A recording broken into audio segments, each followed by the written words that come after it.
Good AM po sa inyo mga Lods. Kasalukuyang nagluluto po tayo ng ating pananghalian. Gagawin po natin itong beef tapa. O, time check mga Lods ha. Alas 5 ng madaling araw. Pakukuluan lang po natin ito at palalambutin sa loob ng 1 oras.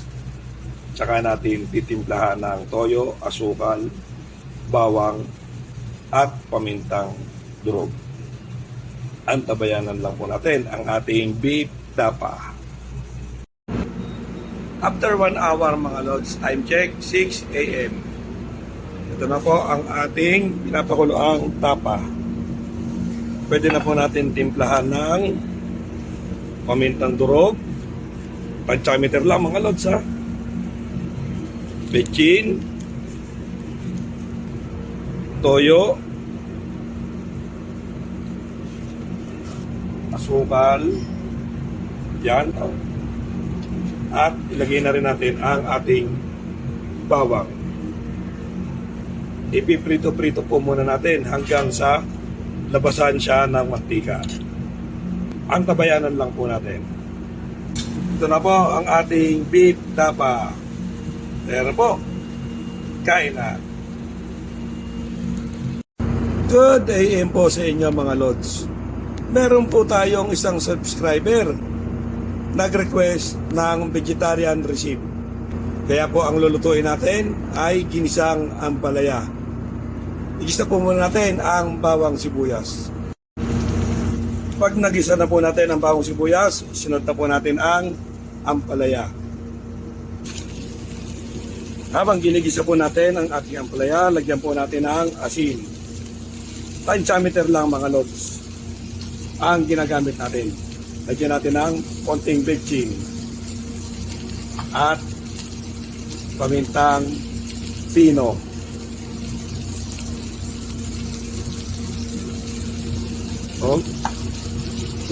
Goods na po yan. Isa lang po na muna natin nang mabuti ang ampalaya. So pag nagisa na po natin ang ampalaya, yan na po siya. Pwede na po natin ilagay ang itlog. Pinating itlog or scrambled egg. So, tayo na lang po natin maluto ang itlog. Malapit na pong goods na po yan. So, nagisa na po natin ang ginisang ampalaya. Goods na po yan. Good PM po sa inyo mga Lods. Magluluto po tayo ng ginisang gulay sa bagoong. Igisa po muna natin ang bawang, sibuyas, kamatis. Pagsabay-sabayin na po natin. Pag nagisa na po natin ang bawang, sibuyas, kamatis, lagyan po natin ng homemade bagoong. Ito po yung ating ginawang bagoong mga Lods ha. Tantiameter lang po ang gagawin natin. Gisa-gisa po muna natin ang ating bagoong. So pag nagisa na po ang bagoong, lagyan po natin ng konting tubig.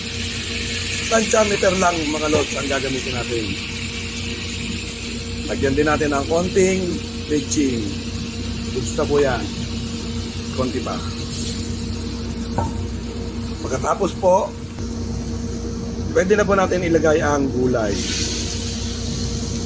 Yan po. At dahon ng malunggay. Takpan lang po natin at pakuluin ng 3 minuto. After 3 minutes mga Lods, ayan na siya. Pwede na nating haluin. Yung napakasarap. Ayan po siya mga Lods ha. Pakuluan pa po natin ng 2 minuto.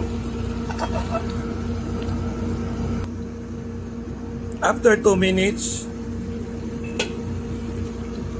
yan na po siya. Goods na po yan.